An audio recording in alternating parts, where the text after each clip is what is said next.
दोस्तों, पुराने समय में आज के दौर जैसे ही आधुनिक अस्त्र शस्त्र थे। इनका जिक्र वेदों और पुराणों में मिलता है। उस समय की तकनीक आज के समय से अलग थी, लेकिन अस्त्रों की मारक क्षमता उतनी ही थी जितनी कि आज के दौर के हथियारों की है।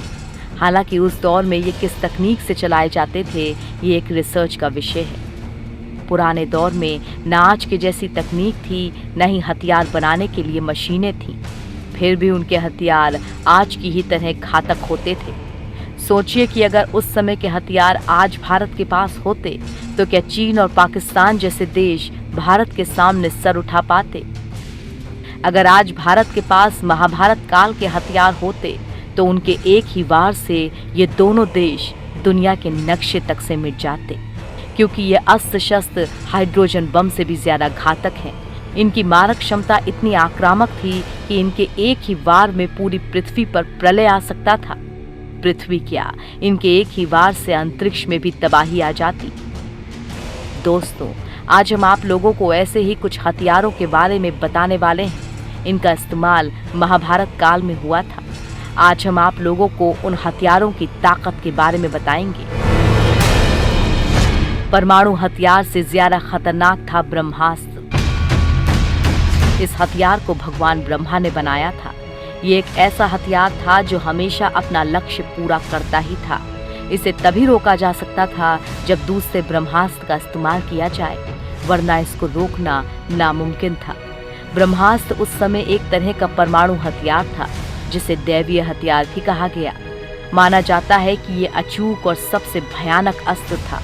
जो व्यक्ति इस अस्त्र को छोड़ता था वो इसे वापस लेने की क्षमता भी रखता था, लेकिन अश्वत्थामा के पास इसे वापस लेने का तरीका नहीं था, जिसकी वजह से लाखों लोग मारे गए। रामायण काल में जहाँ ये विभीषण और लक्ष्मण के पास था, तो वही महाभारत काल में ये द्रोणाचार्य, अश्वत्थामा, कृष्ण, कुलवाक्ष, युधिष्ठिर, कर्ण, प्रद्युम्न और अर्जुन के पास था। अर्जुन को यह हथियार द्रोण से मिला था। माना जाता है कि दो ब्रह्मास्त्रों के आपस में टकराने से प्रलय आ जाता है। दोस्तों, तब का ब्रह्मास्त्र आज के परमाणु बम जैसा है।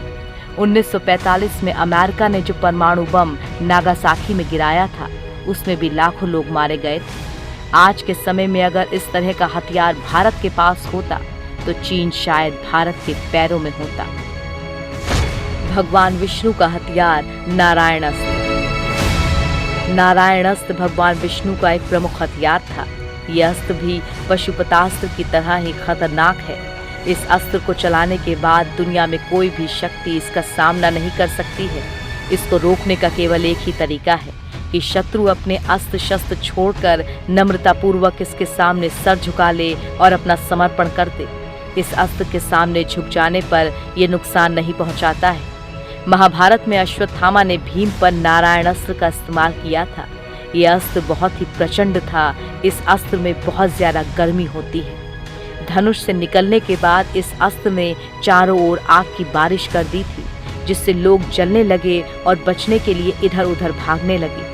अश्वत्थामा की तरफ से छोड़ा गया नारायण अस्त्र भीम की ओर तेजी से चलने लगा, लेकिन भीम भी हार मानने वालों में से कहाँ थे। वो भी इस अस्त्र का मुकाबला करना चाहते थे। जब भगवान कृष्ण ने ये सब देखा तो वो समझ गए कि भीम इस अस्त्र को नहीं रोक पाएंगे। श्री कृष्ण उस वक्त अर्जुन का रथ छोड़कर भीम के पास पहुंचे और उन्हें सारे हथियार डालकर नारायण अस्त्र के सामने झुकने को कहा। भीम ने बिल्कुल वैसा ही किया, जिसके बाद नारायण अस्त्र ठंडा हो गया और वो उनका कुछ नहीं बिगाड़ सका। नारायण अस्त्र की यही खास बात है कि वो उन्हीं को चोट पहुंचाता है जो उनके सामने हथियार उठाकर उनसे मुकाबला करते हैं। इस हथियार की एक खास बात और है कि इसको केवल एक ही बार इस्तेमाल किया जा सकता है। अगर दोबारा कोई इस अस्त्र का इस्तेमाल करता है तो उसकी अपनी ही सेना खत्म हो जाएगी। ब्रह्मास्त्र का अपग्रेड वर्जन था ब्रह्मशीर अस्त्र। महाभारत के अनुसार अश्वत्थामा और अर्जुन ने इसी हथियार का इस्तेमाल किया था।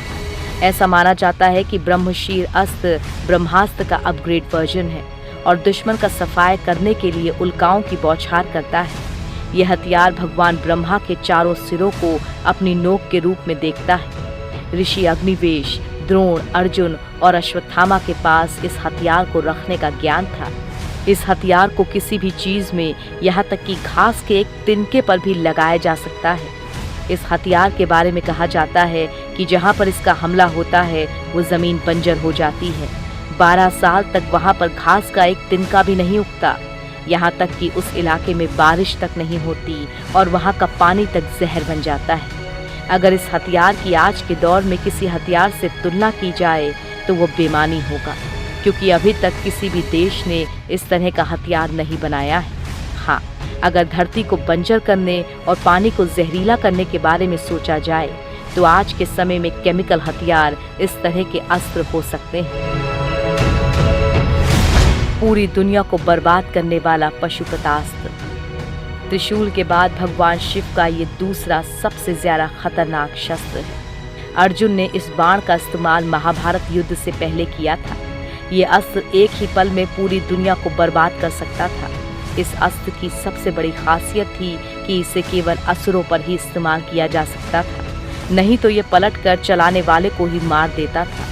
इसको रोकना केवल शिवजी के त्रिशूल और भगवान विष्णु के सुदर्शन चक्र के ही बस का काम था। इसे मन, आंखों, शब्दों या धनुष से ही चलाया जा सकता था। इसके अलावा इसे किसी और चीज से नहीं चलाया जा सकता था। अचूक निशाने वाला अस्त्र था वासवी शक्ति। इसे अमोघ अस्त्र भी कहा जाता है। ये महाविनाशकारी अस्त्र इंद्र के पास था।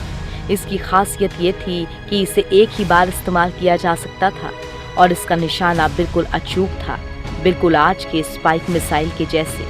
बस चला दो और भूल जाओ, ये सीधा निशाने पर ही लगेगा। महाभारत में कर्ण को ये अस्त्र इंद्र ने कवच कुंडल के बदले में दिया था।